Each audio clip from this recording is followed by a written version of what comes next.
ภัยมีอยู่รอบด้านภาระภายนอกภัยรอบด้านถ้าอยู่แบบวางจิตวางใจไม่ได้อยู่แบบวางจิตวางใจอยู่ไปกินไปเนี่ยอยู่ด้วยกันภาวนาอยู่ตรงไหนเป็นอัตเป็นธรรมอยู่ตรงไหนพิจารณาธรรมไปหมดเสียงธรรมชาติดังอยู่ทุกวันเกิดขึ้นตั้งอยู่เปลี่ยนแปลงดับไปเสียงธรรมชาติเต็มหมดอยู่ตรงไหนมีเสียงของธรรม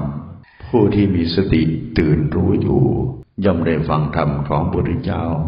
ตลอดทุกลมหายใจเข้าออกผู้มีสติตื่นรู้ย่อมได้ฟังเทศน์ฟังธรรมของพระพุทธเจ้าตลอดทุกลมหายใจเข้าออกจะได้ฟังเทศน์ตลอดเวลาสังเกตเห็นนั่งกับน้อมเข้ามาหาใจของเขาบ่ส่งจิตออกไปทางนอกก็อย่างที่เห็นนั่นแหละหาความมั่นคงว่ามีเกิดขึ้นตั้งอยู่เปลี่ยนแปลงดับไปหาความแน่นอนไม่มีสุขกับบ่เที่ยงทุกข์กับบ่เที่ยงเฉยอยู่กับบ่เที่ยงความรู้สึกเปลี่ยนไปเปลี่ยนมาอริบทเปลี่ยนผัสสะเปลี่ยนความรู้สึกเปลี่ยนอารมณ์อดีตก็ผ่านมาแล้วทำอะไรก็ได้อนาคตก็ยังมาไม่ถึงสองสิ่งนี้ปัดตกเลยทำอะไรไม่ได้แม้คิดถึงก็ทำอะไรไม่ได้ปัจจุบันเองก็เปลี่ยนแปลงเสมอไปแล้วเราจะไปพึ่งอะไรก็เริ่มพึ่งสติปัญญาตัวเองพึ่งสติปัญญาคอยมันศึกษาดูจิตดูใจตัวเองตลอดเวลาดูใจตนเห็นใจตนเตือนใจตนแก้ไขใจตน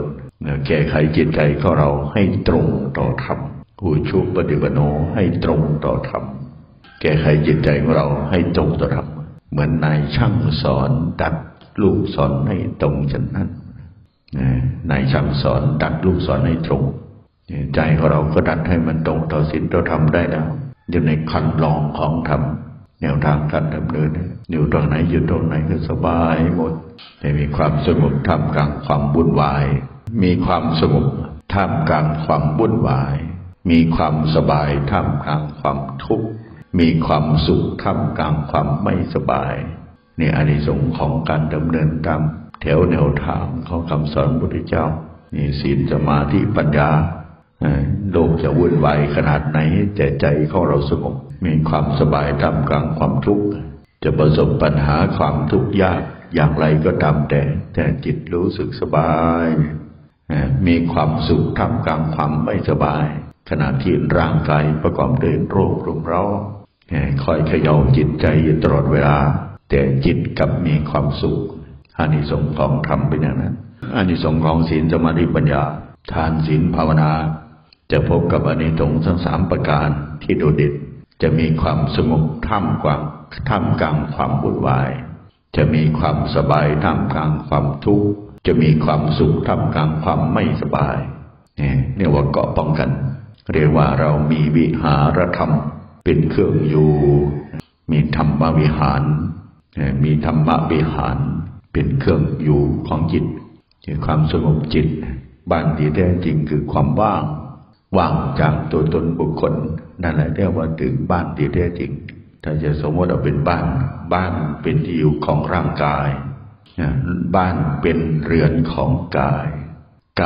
เป็นเรือนของจิตเป็นเรือนของกิเลสคราวนี้ไอ้ตัวกิเลสมันเป็นเจ้าของเรือนนะหรืออะไรจะเกิดขึ้นปัญหาบางมันเกิดขึ้นเพราะเจ้าตัณหาสมุทัยมันเป็นของเรือนนะบ้านเป็นเรือนของร่างกายเป็นเรือนของจิตเป็นเรือนของกิเลสปัญหามากมายเกิดขึ้นแน่นอนเพราะผู้ไม่มีศีลไม่มีธรรมมีแต่กิเลสเป็นผู้ครองเรือนอันนี้เราก็เปลี่ยนจิตใจตัวนั้นให้เป็นเรือนของธรรมเมื่อธรรมนั่งอยู่ในเรือนนั้นแล้วตัวนี้จิตนั้นก็เป็นธรรมร่างกายภายนอกก็เป็นธรรมบ้านที่อยู่ที่อาศัยก็เป็นธรรมไปหมดเพราะธรรมเป็นผู้ครองเรือนศีลธรรมเป็นผู้ครองเรือนบ้านเป็นเรือนของกายเป็นเรือนของจิตเป็นเรือนของธรรมทำอะไรก็ดีไปหมดเลยไม่จะพบกับความทุกข์ความแปรผันเปลี่ยนแปลงสามารถอยู่ได้อย่างสบายไม่สะทกสะท้านอานิสงส์ของการบำเพ็ญภาวนาเนี่ยภาวนานี่สำคัญมากทานแล้วก็ให้ศีลก็รักษาภาวนาก็ท เนี่ยให้ทานตามฐานะของตนตื่นเช้ามาท่องนาทีเลยตื่นเช้ามาถามตัวเองนาทีเดียววันนี้เราได้ให้อะไรใครแล้วหรือยังเราได้ให้อะไรแล้วหรือยังเราเป็นผู้ได้ให้แล้วหรือยังวันนี้เราตื่นขึ้นมาเนี่ยเราได้ทำประโยชน์ให้กับผู้อื่นแล้ววินาที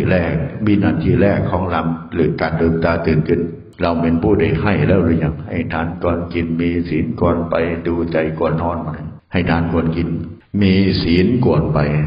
ดูจิตใจตัวเองก่อนนอนเราก็เช็คดูวันนี้เราพลาดเผลอสติพูดไม่ดีทำไม่ดีคิดไม่ดีหรือไม่มันไม่ดีนะแก้ไขจากนี้ต่อไปจะสำรวมระวังให้มากเข้าที่ไม่ดีจะไม่เกิดขึ้นเลยเราจะมีสติอันตื่นรู้มีสติอันตั้งมั่นมีสัมปชัญญะความรู้ตัวมีปัญญาเห็นชอบมีจิตน้อมไปในพระพุทธเจ้าทั้งหลายเมื่อเรามีจิตที่น้อมไปแล้วนะจิตใจของเราก็ร่มเย็นเป็นสุขเลย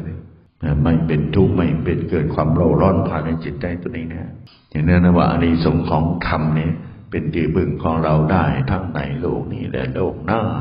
เป็นที่พึ่งให้ได้ทั้งในโลกนี้และโลกหน้าเป็นวิหารธรรมยะถาบริมหาปุราปาริปุเรนติ